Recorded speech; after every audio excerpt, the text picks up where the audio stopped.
इस साल लगाया, नेक्स्ट ईयर को फल चाहिए, तो उसके लिए तो ये अब आपका ये 2 ईयर वाला, उसमें 1 साल थोड़ा सा वेट करना पड़ेगा कि वही पौधा लगाएं जो क्वालिटी में ठीक हो और एन मैच्योर ग्राफ्ट हो उसका, ठीक है। 1 साल के या 2 साल का कम से कम ग्राफ्टिंग के बाद। फ्रेश ग्राफ्टिंग तो डेड हो जाएगा सर, वो तो डेड हो जाएगा और मरेंगे, और किसान का और मतलब उसमें 1 साल और पीछे जा रहा है किसान। अच्छा लोगों को दे रहे हैं और हमारे जो गर्म क्षेत्र के किसान है वो ठगे जा रहे हैं। रजिस्टर्ड नहीं है अगर नर्सरी, तो ये समझ लीजिए कि वहाँ पे धोखा आपसे हाथ होने होना है। ठीक है, तो प्योर वैरायटी जब आएगी तो उसमें फल भी आपको पक्का आएगा।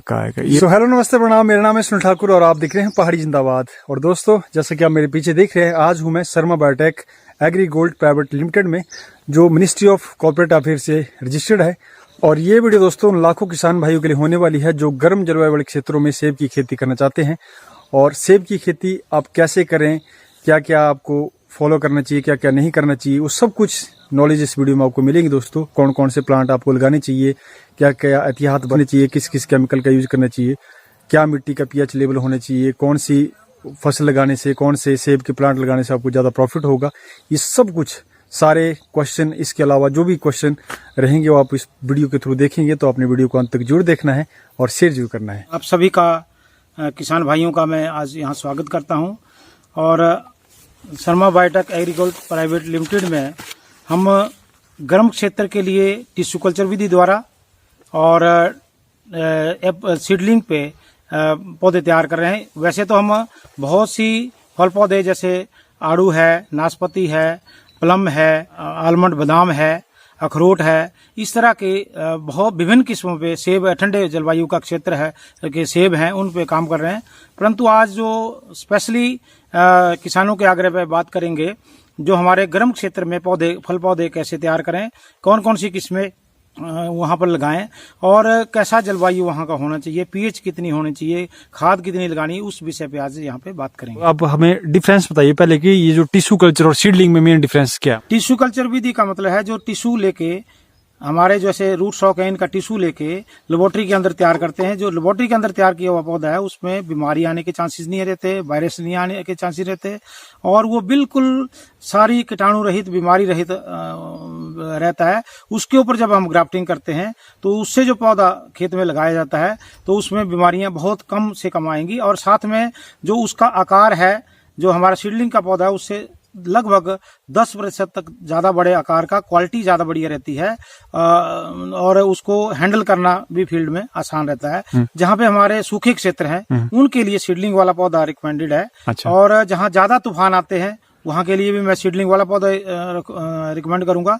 और हमारे भारतवर्ष के कुछ क्षेत्र ऐसे हैं जहाँ पे बहुत ज्यादा बारिश होती है या तूफान आते हैं, तो वहां पे आप सीडलिंग का पौधा ही लगाएं। कोई मेजर, जैसे सर 1-2 स्टेट हमारे बताएंगे, जैसे कोई एरिया कि जहाँ सीडलिंग वाला ज्यादा अच्छा है और इसके अलावा टिश्यू वाला नहीं अच्छा? जैसे हमारा कर्नाटका, महाराष्ट्र, बिहार या हरियाणा, पंजाब, ये सारे क्षेत्र उपयुक्त हैं। या हमारा जो नॉर्थ ईस्ट एरिया है, अच्छा, 7 स्टेट हैं, वहाँ के लिए तो आपको सीडलिंग ही जाना चाहिए। जो टिश्यू कल्चर वाला जो आप वहीं लगाएं जहाँ पर आपके पास पानी की व्यवस्था हो और आपको हाई डेंसिटी में उसको लगाना हो, क्योंकि कम दूरी पे ये पौधे लगते हैं और बौनी प्रजाति मतलब उसमें रहता है। इसमें जब ग्राफ्टिंग करते हैं तो बौना रहता है पौधा। अच्छा। और जो किसान एक्सपर्ट हो जाते हैं उनको ही इस खेती में आना चाहिए। ठीक है सर। और सर टिश्यू कल्चर और जो सीडलिंग वाला बताया, उसमें गमले में कौन सा सुटेबल ज्यादा अच्छा रहेगा? गमले में तो मैंने पिछले वीडियो में बताया कि M9 जो रूट स्टॉक है उसके ऊपर जो ग्राफ्टिंग करेंगे तो वो पौधा आपका छोटा रहता है। अच्छा। तो वो गमले के लिए उपयुक्त मतलब हमारी रहती है। ठीक है। M9 गर्म जलवायु के लिए हमारे पास 4 किस्में यहाँ पे उपलब्ध रहती हैं। जैसे अन्ना है, डॉर्सेट गोल्डन है, माइकल है, हरिमन है और अपना ट्रॉपिकल स्वीट है। ये 5 वैरायटी है। फ्रेंड्स की जहां तक बात करूं, अन्ना जो वैरायटी है ये लगभग 180 से 200 ग्राम इसका फल चल जाता है। और साथ में रेड कलर, लाल धारियां इसमें लाल ये होता है और साथ साथ खाने में मीठा रहता है। ठीक है सर। इसके साथ साथ जो डॉर्सेट गोल्डन पीले रंग का है और साथ में इसमें लाल धारी आती है, छोटा साइज का है, मतलब 140 से 150 ग्राम तक इसका फल का आकार रहता है। हरिमन जहां तक इसकी बात करें तो ये हमारा लगभग 180 से 200 ग्राम ही रहता है, परंतु ये खाने में खट्टा मीठा रहता है। अब एक और जो डिफरेंस इनमें है वो ये है कि जब आप अन्ना की फलों को लगाते हैं, पौधों को लगाते हैं, उसमें पॉलिनेशन के लिए बीच में जो डॉर्सेट गोल्डन लगाना अति आवश्यक है। कुछ किसानों के हमारे प्रश्न आते हैं कि जी कम उत्पादन इसमें आ रहा है, तो बीच में अगर जब आप इसको डॉर्सेट गोल्डन के साथ लगाएंगे तो इसका उत्पादन बहुत ज़्यादा बढ़ जाता है। तो सबसे बेस्ट वैरायटी पूरे संसार में जो लगाई जाती है वो अन्ना वैरायटी है। अन्ना का ही नाम कई जगह मतलब बदल के उसमें कोई बम्बो के नाम से बोल रहे हैं, कोई कुछ नाम से बोल रहे हैं, परंतु मेन वैरायटी हमारी अन्ना है। अगर तो आपको अचार चटनी जैम के लिए चाहिए तो आप हरिमन पे भी जा सकते हैं, परंतु अगर आप टेस्ट वाइज मीठा खाना चाहते हैं तो आपको अन्ना वैरायटी पे ही जाना चाहिए, क्योंकि मार्केट में जो दिखता है वही बिकता है और taste wise Anna is the best. अच्छा, फल की जहां तक बात है, हमारे पास 2 तरह के पौधे मिलते हैं, जिसमें 1 साल का भी मिलेगा, अभी आपको दिखाएंगे जी जी, और 2 वर्ष का भी मिलेगा। जो सिंगल ईयर रहेगा वो सिंगल मतलब प्लांट रहता है, जिसको विप प्लांट बोलते हैं। जो 2 साल का रहता है वो फेदर्ड प्लांट होता है। फेदर्ड प्लांट मीन जिसमें टहनियां रहती हैं, उसको हम दिखाएंगे अभी। तो अगर आप 1 साल का लगाएंगे तो वो 2 साल के अंदर अंदर आपको फल देना शुरू कर देता है। जो फेदर्ड प्लांट है वो 1 साल के अंदर आपको फल देंगे। जहां तक टिश्यू कल्चर्ड प्लांट की बात है, जो लेबोरेटरी में तैयार किए जाते हैं, वो भी 1 साल के बाद आपको फल देना शुरू कर देते हैं। ठीक है। बाकी कुछ आपके वहाँ की क्लाइमेटिक कंडीशंस पर भी निर्भर रहता है और आप कैसे रख रखाव रखते हैं वो भी इसमें जरूरी ध्यान रखने वाली बात। ठीक। बाकी किसान भाई का क्वेश्चन ये भी रहता है, सर अगर हमारे पास यहाँ फल लग जाते हैं इनमें तो कितने रुपए केजी तक बिक जाएगा हमारा बाजार में, ऐसा कुछ है सर अनुमान? देखिए, जितने भी ये किस्में हैं ये बाजार में उस समय आती हैं जब बाजार में कोई भी फल, यहाँ तक कि केला भी बहुत कम मात्रा में उस टाइम मई महीने में अच्छा। बाजार में पूरे भारतवर्ष में कम प्रोडक्शन होती है, अच्छा, पैदावार पैदावार होती है। तो उस समय और जो हमारे कोल्ड स्टोर का जो सेब है वो भी अंतिम दौर में होता है, खत्म हो जाता है। तो आराम से 100 से 150 रुपया किलो तो थोक भाव इसको मिलता है और मिल रहा है। ठीक है सर। सर यहाँ मैं आपसे पूछूंगा कि प्लांट अगर कोई आपसे ले जाना चाहता है, जैसे मंगवाना चाहता है, तो ऑर्डर की क्या विधि, क्या तरीका रहेगा? ऑर्डर के लिए मैंने पिछली बार भी कहा था कि आप व्हाट्सएप पे हमें मैसेज कर दें। एक बार नंबर बता दें सर अपना। हमारा नंबर 70-184-01750। ठीक है। हमारा जो निचले क्षेत्र के लोग हैं उनके लिए नई क्रॉप है, वो पजल है, वो ऐसी नर्सरीज के उसमें बहकाव में आ रहे हैं। मतलब एक चीज तो मैं बताऊं कि निचले क्षेत्रों में जो गर्म क्षेत्र से भी लोगों ने नर्सरियां, अनरजिस्टर्ड नर्सरियां खोल रखी हैं। अच्छा। और वहां से पौधे तैयार कर रहे हैं। डुप्लीकेट प्लांट भी जा रहे हैं सर? डुप्लीकेसी है। अच्छा। अब मैं बात करूं कि मैं नाम नहीं लूंगा किसी का, 12-12 लाख पौधे अच्छा एक ही मतलब सीजन में लोग तैयार कर रहे हैं, जबकि कैपेसिटी के अनुसार होना चाहिए जी। सबसे पहले किसानों से मेरा आग्रह है कि वो पहले देखें कि आपके पास जिस नर्सरी से आप संपर्क करने जा रहे हैं क्या वो रजिस्टर्ड है कि नहीं है। तो रजिस्ट्रेशन नंबर होना चाहिए, और क्या उस वैरायटी के लिए उसके पास रजिस्ट्रेशन है कि नहीं है, और उसका कैपेसिटी कितना है। ठीक है। बड वुड बैंक है कि नहीं है। बड वुड बैंक का मतलब है कि एक पौधा अगर है तो उससे 1000-1500 पौधे आप तैयार कर सकते हैं, परंतु यहाँ पे लोग 12-15 लाख पौधे तैयार कर रहे हैं और लोगों को उपलब्ध करा रहे हैं। ठीक है। और डेड हो जाते हैं सर फिर, और वो मर जा रहे हैं। हाँ, क्योंकि तो टेबल ग्राफ्टेड है, टेबल ग्राफ्टेड होते हैं। हाँ। और मर जा रहे हैं। हाँ।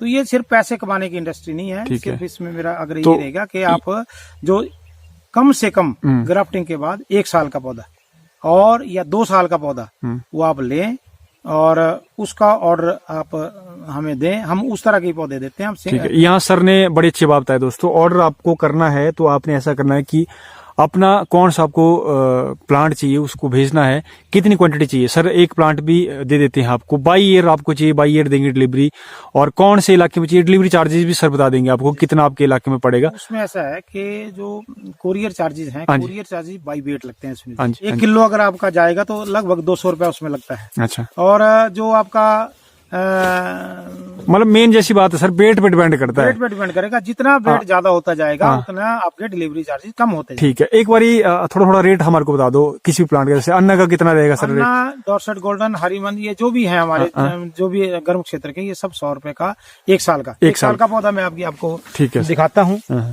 ये देखिए, ये देखिए, ये है दोस्तों 1 साल का पौधा। ये जड़ें देखिए, ये देखो 1 ईयर प्लांट है। ये 1 ईयर प्लांट। ये देखिए और हाइट मेरी height इसकी के बराबर, सर के बिल्कुल ठीक ठीक हाइट है, ये 5 फुट से ऊपर सर की हाइट है, तो देख लो बिल्कुल इनकी हाइट के बिल्कुल बराबर है दोस्तों। ये देखिए, ये 1 ईयर प्लांट है। 1 ईयर प्लांट, ठीक है।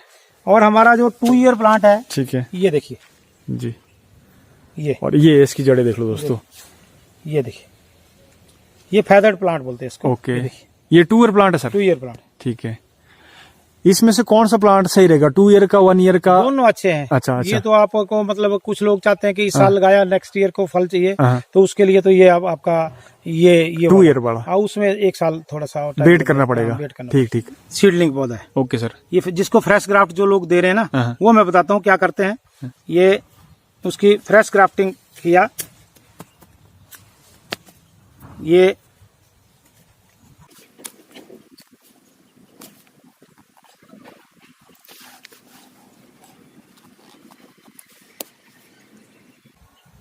ग्राफ्टिंग किया है जी, और हल्का दिन बांध दिया। Okay sir.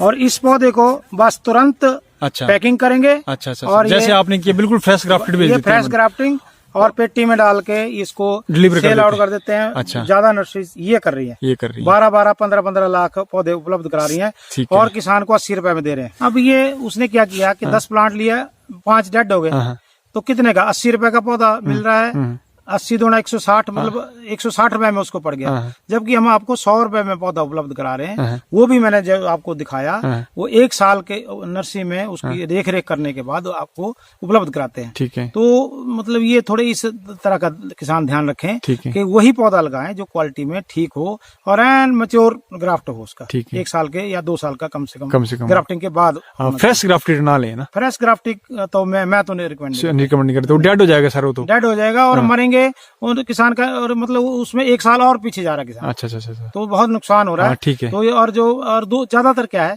कुछ लोग मैंने देखा श्रीनगर से भी पौधे दे रहे हैं। अच्छा। श्रीनगर में ठंडा क्षेत्र है, वहां पर ये बडवुड बैंक मतलब कहाँ से मेंटेन करेंगे। ठीक है, वहां से भी गर्म की बना के वो क्या कर रहे हैं, रॉयल और उन्हीं की ही ग्राफ्टिंग लगा के लोगों को दे रहे हैं, और हमारे जो गर्म क्षेत्र के किसान है वो ठगे जा रहे हैं। तो सबसे पहले आपको बडवुड बैंक चेक करना जरूरी है, और कैपेसिटी जैसे मैंने पहले बात किया कि कितनी कैपेसिटी तक आप तैयार करते हैं। 10-12 लाख पौधे उपलब्ध कराना, तो ये मतलब संभव नहीं है, मेरे अनुसार संभव नहीं है, क्योंकि वो फिर कोई भी किस्म तो उसमें डुप्लीकेसी हो रही है। ठीक है। तो इससे बचें। मैं ये बता दूं कि हम जितने भी पौधे तैयार करते हैं, हमने इंपोर्ट किए हैं, जो मतलब हमारे जो मदर प्लांट है वो इंपोर्ट किए थे, उसी से हमने फर्दर तैयार किए हैं, तो उनसे हम पौधे तैयार करते हैं। ठीक है। तो मतलब वैरायटी के ऊपर समझौता नहीं करते, जो वैरायटी होगी प्योर देंगे हम। ठीक है। तो प्योर वैरायटी जब आएगी तो उसमें फल भी आपको पक्का है। बस पौधा पहुंचता है तो मतलब गड्ढे में उसको लगाएं। अच्छा। और गड्ढे में लगाने का ध्यान रखें। तुरंत लगा दें सर, या मान लो कुछ नहीं, वेट तुरंत करें? इमीडिएटली उसका वेट करने की कोई जरूरत नहीं है। अच्छा। इमीडिएटली उसको पानी में जाते ही जैसे पहुंचता है तो उसको आपने पानी में डिप करना है, क्योंकि वो 4-6 दिन के लिए रास्ते में रहता है, डिहाइड्रेट हो जाता है, उसमें पानी की कमी आ जाती है, तो उसमें वो आपने 6 से 8 घंटे तक पानी में कम से कम रखना है। 12 घंटे तक भी रखते हैं, उसमें कोई दिक्कत नहीं है। उसको पानी में रखें ताकि उसकी जो पानी की कमी थी वो पूरी हो जाए। उसके बाद आप बवस्टिन दवाई, कार्बेंडाजिम के नाम से जो मतलब आती है, बवस्टिन तो एक ट्रेड नेम है, उसमें 2 ग्राम प्रति लीटर के हिसाब से उसका घोल बना लें। उस घोल में इसकी जड़ों को डिप करके, जितना ये पहले नर्सरी में लगा था उतना ही वहां पर थोड़ा गड्ढा करके वहां पे इसको लगाएं और पानी इसमें दें। अच्छा। ये ध्यान रखना। और इसके साथ लकड़ी की एक स्टिक लगा दें। अच्छा। और वहां पे दीमक वगैरह की दवाई लगा दें। उससे स्टेकिंग और मतलब बांध दें उसको, ताकि ये हवा से हिले नहीं, क्योंकि अभी सपोर्ट इसको। अच्छा। थोड़े दिन के लिए बहुत जरूरी है। अच्छा। सफेद जो जहाँ तक पत्तों की बात है वो पाउडरी मिल्ड्यू आता है। अच्छा। उसके लिए तो आपने बवस्टिन दवाई, कार्बेंडाजिम जो है, अच्छा, उसकी स्प्रे 1.5 से 2 ग्राम तक, 1.5 ग्राम ही रखें शुरुआती में, तो उसकी स्प्रे करते रहें टाइम टू टाइम। इसके साथ साथ कॉपर ऑक्सीक्लोराइड, इसका घोल 3 ग्राम प्रति लीटर के हिसाब से, ये भी आपने मतलब रूटीन बना लेना है कि ये बगीचे में आपने करना ही करना है। ठीक है। जहां तक प्रश्न पौधों के सूखने का, 3-4 कारण है जिससे पौधे सूखते हैं। एक तो मैंने बताया आपको, जो फ्रेश ग्राफ्ट पौधे ये कभी ना लें, क्योंकि इससे आपका नुकसान होने ही जाना है। अच्छा। होना ही है, क्योंकि अगर आप वो थोड़े दिन लग भी जाएंगे, बाद में गर्मी जैसे आएगी, गर्मी का टाइम आएगा तो गर्मी में सूख जाएंगे, और कुछ रास्ते में हिल जाएंगी। ये ताजा, जैसे किसी का ऑपरेशन हुआ हो, और उसको ताजा ताजा फ्रैक्चर हुआ हो, उसको इमीडिएटली चलने के लिए कह दें तो वो हिलेगा तो वो जुड़ नहीं पाता है, तो वो भी एक कारण रहता है। इसके बाद क्या है कि आपका अगर बाविस्टिन जैसे दवाई है, इसमें डुबो के अगर लगाएंगे तो जड़ों में जो जख्म होते हैं उखाड़ती भरी वो नहीं होंगे, उसमें इन्फेक्शन नहीं आएगा, तो ये भी एक कारण रहता है। साथ में ये समस्या वहाँ आती है ज़्यादा जहाँ पर बारिश ज़्यादा होती है और नमी ज़्यादा रहती है, तो वहाँ पे भी क्या फायर ब्लाइट वगैरह का भी प्रकोप आता है। जैसे इस बारी तो हमारा जो बेंगलोर का और अपना कर्नाटका का क्षेत्र था, यहाँ नीचे यहाँ ज़्यादा बारिश हुई, मतलब ये तो पिछला रिकॉर्ड टूट गया। तो वहाँ पे आप एक रूटीन बना लें कि कॉपर ऑक्सीक्लोराइड या जो भी फंजीसाइड्स हैं उनका टाइम टू टाइम स्प्रे इसमें करते रहें, ड्रेंचिंग भी करें, तो इससे बचा जा सकता है। अच्छा। जो 7 pH होती है, हाँ। 7 तो न्यूट्रल है, हाँ। और 7 से अबव अगर आपके खेत की या मिट्टी की pH है, हाँ। तो वो अल्कालाइन है, वो सूटेबल नहीं है। अच्छा। तो इसके लिए 6.237 तक की pH जो तो सेब के लिए अच्छी मानी जाती है। पीएच खुद चेक करनी होगा घर पे तो? चेक करने के लिए एक रॉ मेथड है। अच्छा। जैसे अगर हम मिट्टी को के अंदर पानी डाल के उसमें अगर हम विनेगर, सिरका, जिसको सिरका बोलते हैं, जी जी, सिरका डालें और उसमें बबल मतलब हवा के बुलबुले जैसे निकलने लग जाएं, हाँ। तो समझ लीजिए कि आपकी जमीन उपयुक्त है, एसिडिक है। अच्छा। अगर उसमें बेकिंग सोडा हाँ।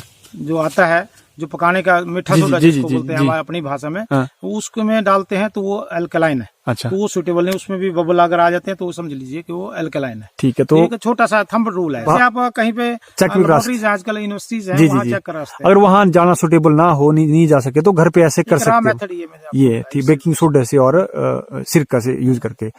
रूट शॉक पे हम जैसे M9, हम्म, M7, हम्म, M106 हम्म, और हमारा M793 हम्म, और MM111, जी जी, ये सारे हैं रूट शॉक। हाँ, अगर इनके ऊपर ग्राफ्टिंग करेंगे तो पौधा बौना, सेमी ड्वार्फ, ये इस तरह के इसमें रिजल्ट आते हैं। अच्छा। अगर सीडलिंग पे करते हैं तो उसमें फुल जितना पौधे का बढ़ना है मैक्सिमम हाइट सीडलिंग पे आपको मिलेंगी। अच्छा। तो हर जैसे सीडलिंग का है उसका अपना महत्व है, जो रूट शॉक का है उसका अपना महत्व है। ठीक है। ये जगह पर किस तरह की जगह पे आपने लगाना है, किसान का इंटरेस्ट क्या है, कितने पौधे उसने लगाने हैं, ये सारी बातों का उसके ऊपर निर्भर करता है कि कौन पे कौन सी प्लांटिंग की जानी है। सर, अगर किसी के पास 1 एकड़ की जमीन है तो कितने प्लांट लगा सकता है?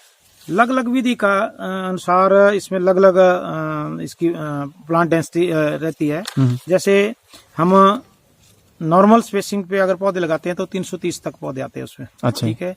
अगर हाई डेंसिटी पे जाते हैं तो 650 से 700 पौधे भी चल जाते हैं। ये डिस्टेंस रहेगा कि आप सीडलिंग का लगा रहे हैं कि रूट शॉक पे लगा रहे हैं, या रूट शॉक कौन सा है उस इस तरह की कोई भी किसान अगर हमारे से पूछे तो हम उसको उसके अनुसार वैरायटी के अनुसार कैलकुलेट करके बताते हैं। ठीक। कि टिश्यू कल्चर पे हर एक कोई आजकल नर्सरीज बेच रही है, टिश्यू कल्चर के प्लांट बेच रही है, क्या सभी के लिए सर मुमकिन है कि टिश्यू कल्चर के प्लांट कोई भी कहाँ भी बेच सकता है? देखिए ठाकुर जी, अभी आपने हमारा टिश्यू कल्चर लैब को विजिट किया है। जी जी। तो ये सारा इंफ्रास्ट्रक्चर होना अति आवश्यक है इन टिश्यू कल्चर के पौधों को तैयार करने के लिए। मैंने पहले भी जैसे कहा कि बहुत से लोग टिश्यू कल्चर के नाम पर लोगों के साथ धोखाधड़ी कर रहे हैं। तो ये संभव नहीं है कि हर व्यक्ति टिश्यू कल्चर जो नर्सरी है वहाँ पर टिश्यू कल्चर के पौधे तैयार कर पाए, परंतु वो लोगों के साथ धोखाधड़ी करके वो गुमराह कर रहे हैं उनको कि ये टिश्यू कल्चर प्लांट, जबकि ये संभव नहीं है।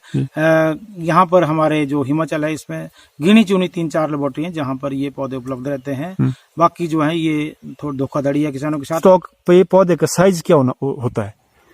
जैसे मैंने पहले ही बताया आपको कि रूट शॉक पे पौधे का आकार अलग अलग रूट शॉक पे अलग अलग रहता है। अगर हमारा सीडलिंग पे है, मैंने पहले भी कही आपको, तो सीडलिंग पे पौधा लगाते हैं एप्पल का तो वो 20 फीट तक हाइट चल जाती है। परंतु जब आप रूट शॉक पे लगाएंगे तो वो ड्वार्फ, सेमी ड्वार्फ, इस तरह से मॉडरेट, इस तरह से अलग अलग किस्में हैं। M9 सबसे बौना है और MM111 इनमें सबसे ज्यादा बढ़वार वाला पौधा है। ठीक है। अब 12 फीट से 20 फीट तक हाइट ये है, मतलब मिनिमम 12 फीट है और मैक्सिमम आप 20 फीट बोल रहे हैं, मतलब 16 फीट तक। 16 फीट है। सर, अब अंतिम में मेरा क्वेश्चन रहेगा, इसके अलावा जो भी क्वेश्चन व्यूअर के रहते हैं वो हम नेक्स्ट वीडियो में कभी कवर कर लेंगे, इसमें कि शर्मा बायोटेक मतलब और नर्सरियों से कितनी डिफरेंट है? और दूसरा क्वेश्चन ये कि शर्मा बायोटेक ही क्यों प्रेफर करें लोग, शर्मा बायोटेक में ही क्यों खरीदें प्लांट अगर कोई खरीदना चाहता है? Sharma biotech agree gold private limited एक कंपनी है और हमारी जो शर्मा ये नर्सरी है ये इसकी सिस्टर कंसर्न है। तो ये एक रजिस्टर्ड संस्था है और हमारा रजिस्ट्रेशन सेंट्रल गवर्नमेंट से और डिपार्टमेंट ऑफ हॉर्टिकल्चर से सारा रजिस्टर्ड शुदा ये हमारा सारी कंपनी और नर्सरी है। और इसके साथ साथ यहाँ पर जो भी हम पौधे उपलब्ध कराते हैं वो सारे टेस्टेड होते हैं, उसको टाइम समय समय अनुसार हमारे जो ऑफिसर्स टेक्निकल टीम इसको इंस्पेक्ट करती हैं।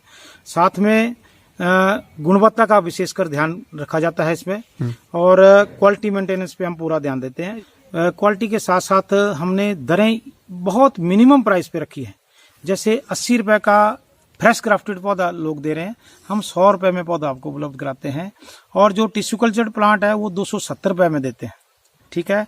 और इसके अतिरिक्त अगर किसान जो हमारा छोटा किसान है तो वो एक पौधा भी लेना चाहे, हम एक पौधा भी उसको उपलब्ध कराते हैं। इसके अतिरिक्त आप कहीं से भी प्लांट लें, लाइसेंस जैसे मैंने बात की और उसकी कंफर्मेशन कर लें, वहां से ले लें, जानकारी फिर भी हम फ्री देंगे। तो ठीक है दोस्तों, अब लेते हैं आपसे अलविदा। सर से हमने जितने भी क्वेश्चन मैंने बहुत सारी वीडियो को कलेक्ट करके उनसे निकाले थे, वो सब क्वेश्चन मैंने इस वीडियो में कवर करने की कोशिश करी है।